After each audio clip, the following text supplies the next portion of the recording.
الرحمن الرحيم سبحانك لا علم لنا إلا ما علمتنا إنك أنت العليم الحكيم.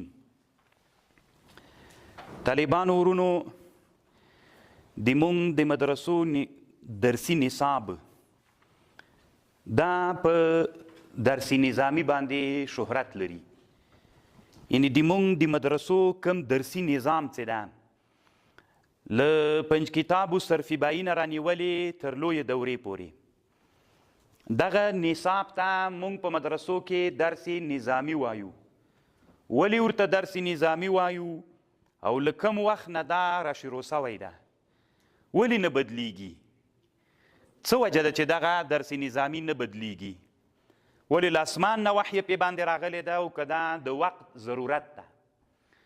دغه درس نظامي چې چا جوړ کړی ده بعضې خلکو ذهنونو ته داسې ورځي چې درس نظامي ته ځکه درس نظامي وایي یعنې بل طرف ته یې اړوي. اما حقیقت دا ده چې درس نظامي څه ده؟ نظام الدین السهالوي په هند کې یو عالم تیر سوی دا نظام د جوړ کړی نو منصوب دا نظام د مدرسو نصاب د مدرسو نظام الدین سهالوي ته سوی رحمه الله. او دغه نصاب د درسونو چې نظام الدین سهالوي رحمه الله ته سوی له کم وخت نه شروع ده دا نصاب له کم وخت را شروع سوی او اوس حالات کې باید څه وسي؟ نو غواړم په دې موضوع تاسو ته لږ بحث وکم. اگر چې دا موضوع به تاسو ته ناشنا وي اورېدلې مو نه ده خو دا د نن زمانې سخت ضرورت ده. طالبانو دغه کتاب چې دا زه خبرې درته تیر کوم د دې کتاب نوم ده معارف العوارف في انواع العلوم والمعارف یا الثقافة الاسلامیة في الهند. دا د دې کتاب نوم ده الثقافة الاسلامیة في الهند یا معارف العوارف في انواع العلوم والمعارف. مونږ د هند په وچه کې لږ اجمالا وایم طالبانو ورونو مونږ افغانستان په دوه کټګوریو تقسیم ده. نیمایي افغانستان نه ډیر خراسان ده او تقریبا نیمایي افغانستان هند ده. کابل، پروان، کاپیسا، غزنینونه، پکتیا او پکتیکاوي او جلباتونه او لغمانونه او کونړونه دا ټول هند ده. مونږ په هند کې داخل یو. نو د هند په وچه کې یوه زمانه داسې وله چې علماو د بعضې علومو سره دومره مینه وله چې تاریخ ته چا بیخي ګوتې نه وروړلې. یو کتاب چا په هند کې جوړ کړی د عین العلم نومیږي. ډیر مشهور کتاب ده او ډیر ښه کتاب ده خو د دې کتاب مصنف چاته نه معلوم تر اوسه هم نه ده معلوم. علت دا و چې علما په هغه زمانه کې ټول تمرکز په شعراو باندې و. د شعراو په اړه به دوی لیکنې کولې. شعر ته ډیره توجه وله. چا به چې په شعر باندې لیکل کول هغه به په تاریخ کې درج کېده. د بادشاهانو به ډیر تاریخ جوړ و. کله به چې بادشاه تیرو ټول تمرکز په بادشاهانو باندې و. او نو ځکه هم د علماو تاریخ اوس فتاوا هندیه څه ده د دې مصنف نه ده معلوم. ګورئ یې ډېرو علماو جوړ کړي نورې په اړه چاته معلومات نسته. څومره لویه فتاوا ده. بله موږ لویه فتاوا تاترخانیه لرو عالم ابن الله اندریپتي په نامه باندې. نورې په اړه معلومات نه لرو د دې مولا. علت دا و چې علماو د تاریخ په موضوع بیخي تمرکز نه و کړی. علماو تاریخ ته هېڅ التفات نه کو. علماو له تاریخ سره بیخي مینه نه درلودله. او علم چې هند ته راغی اصل علم طالبانو په ماوراء النهر کې و. یو وخت زمانه داسې و چې علم په ماوراء النهر کې و. ماوراء النهر دا د آمو دریا چې ده دې ته جیحون وایي په عربي کې. د جیحون نه اخواته بلادو ته بلاد الحیاطله وایي او دې ته ماوراء النهر هم وایي. علم هلته و. بیا دا علم را منعکس و خراسان زمین ته چې پخوانی بلخ او هرات یې ورته ویلې. نیشاپور، بلخ، هرات، مرو دا څلور ښارونه چې د خراسان لوی مرکزونه ول دا علم له ماوراء النهر نه هغه ته راواوښته. خراسان زمین ته راواوښته او په خراسان کې لوی علماو په نیشاپور کې ول په بلخ کې ول، په هرات کې ول او په مرو کې ول. او بیا دا علم شعلې چې وي له خراسان نه هند ته راکته سو، د پنشیر او د اندراب په لاره باندې، د بغلان په لاره باندې به هند ته چې راتله، کابل هندو نو له هنده به داسې پېښور ته او هند ته لاره وله. دغه د سالنګونو لاره هلته نه وله، دا خو نوې جوړه سوي، داسې یو 80 کاله کېږي دا لاره. مخکې لاره هغه وه. نو دا د قافلو د علماو د تګ او د راتګ لارې په پنشیر و اندراب باندې وي. نو بیا به علما د خراسان نه چې راتلل هند ته، هند مرکز د علم وګرځېده او هند کې د علم شعلې بلې سولې. خو علم په یو حالت پاتې نسو طالبانو. کله چې اسلام هند ته راغی او مسلمانان په هند کې آباد سول، نو تر ټولو نه لوی ښار د علم چې په علم آباد سو هغه ملتان و. اليوم فی پاکستان الغربیه، دا د پخواني هند برخه ده. نو ملتان د علم لوی مرکز وګرځېده، ځکه په هند کې د اسلام لوی مرکز ملتان و.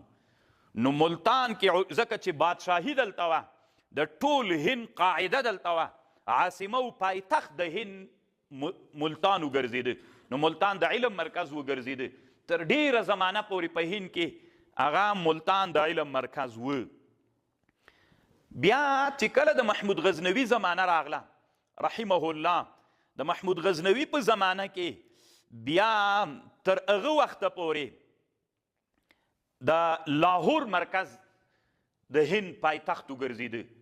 لاهور د محمود غزنوي په زمانه کې د هند مرکز لاهور و، ځکه دا کوم لوی اسلامي خلافت چې په وچه د هند پروت و، نو هلته قیادت او عاصمه و پایتخت چې هغه لاهور و.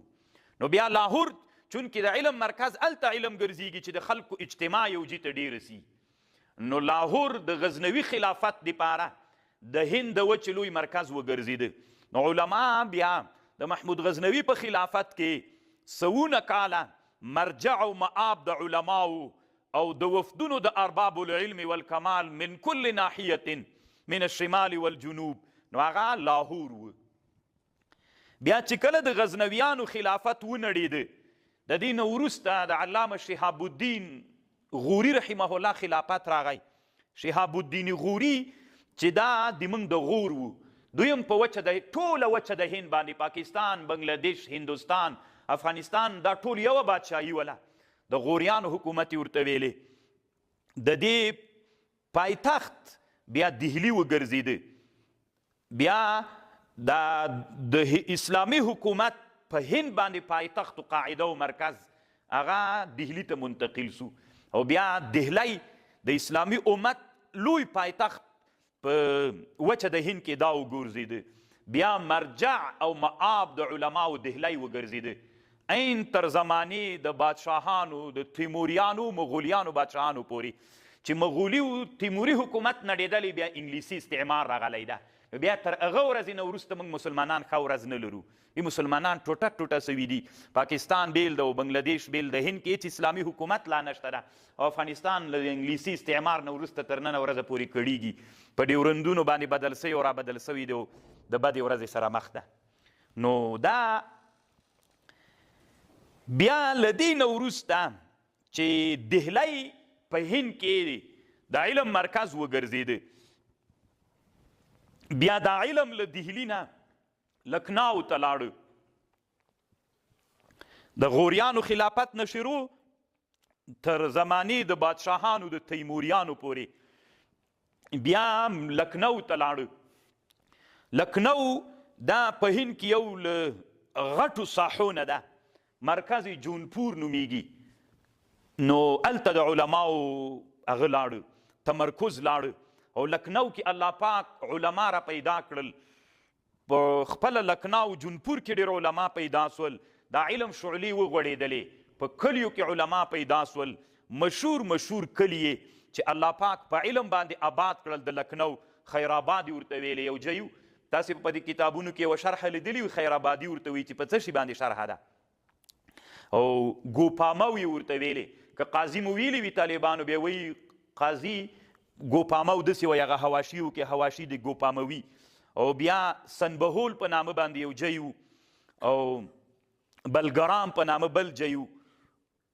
نو دا هغه ځایونه ول چې الله پاک هلته علما پیدا کړل او علم په دلته مشهور سو.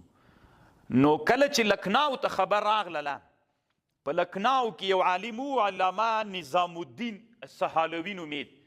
دغه نظام الدین سهالوي یو نصاب جوړ کړ د مدرسو دپاره، چونکې مدارس ډېرې سولې باید یو منظم اتفاقي او اتحاد، ځکه که هره مدرسه بیل بیل نصاب ولري د ملایانو منځ کې ټکر پیدا کیږي. هلمند کې یو نصاب وي، قندهار کې بل، کابل کې یو کونړ کې بل، نو دا نصاب انسانان بدلوي، نو ټکر د علماو راتله. نو نظام الدین سهالوي رحمه الله یو نصاب جوړ کړ. دغه نصاب ټول هند کې قبول وګرځېده او د هغې شعلې دا خو څه کوي چې تنا په هند باندې پاتې نه سولې، خراسان ته هم راغللې، نن په هرات کې چې خراسان ده، نن په بلخ کې چې خراسان ده، دلته چې کوم درسونه ویل کېږي نصاب کم یو نصاب ده، همدغه نصاب ده که نه چې زه اوس درته وایم. نو دا د علامه نظام الدین سهالوي رحمه الله نصاب و چې هغې الله عز وجل دغه نصاب هغه زمانه کې چې جوړ کړ علماو قبول وګرځاو.